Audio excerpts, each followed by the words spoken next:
बिस्मिल्लाहिर्रहमानिर्रहीम अल्लाहुम्मा सल्ली अला मुहम्मद व अला आलि मुहम्मद व बारिक वसल्लम। जी नाज़रीन कराम, अस्सलामु अलैकुम व रहमतुल्लाहि व बरकातुहू।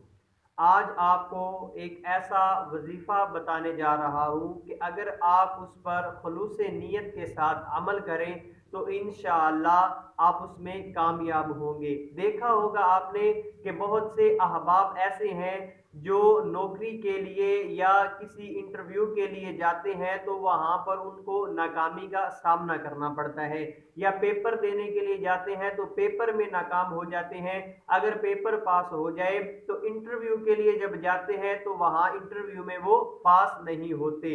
तो ऐसे अहबाब जो अपने मुल्क में या बैरून मुल्क में कहीं भी जायज़ मुलाजमत करना चाहें और अगर उनको पेपर का या इंटरव्यू का खौफ हो, तो जो वजीफा मैं आपको बताने जा रहा हूं, अगर आप उस वजीफा पर अमल करें तो इंशाअल्लाह आपका पेपर भी पास होगा और आप इंटरव्यू में भी कामयाब होंगे। वो वजीफा सुनिए। वजीफा ये है कि आपने पांचों नमाजों के बाद बावुजू बिस्मिल्लाहिर्रहमानिर्रहीम पढ़कर 16 मरतबा सूरह इखलास को पढ़ना है।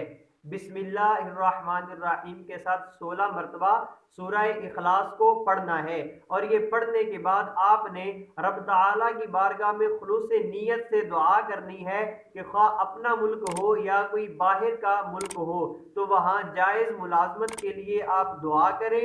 इंशाअल्लाह अगर आप पेपर देने जाएंगे और ये अमल करेंगे तो आपका पेपर भी कामयाब होगा। और अगर आप इंटरव्यू के लिए जाएं और इंटरव्यू जाने से पहले आप इस अमल को करें, इस वजीफा को करें, तो इंशाअल्लाह आप इंटरव्यू में भी कामयाब हो जाएंगे।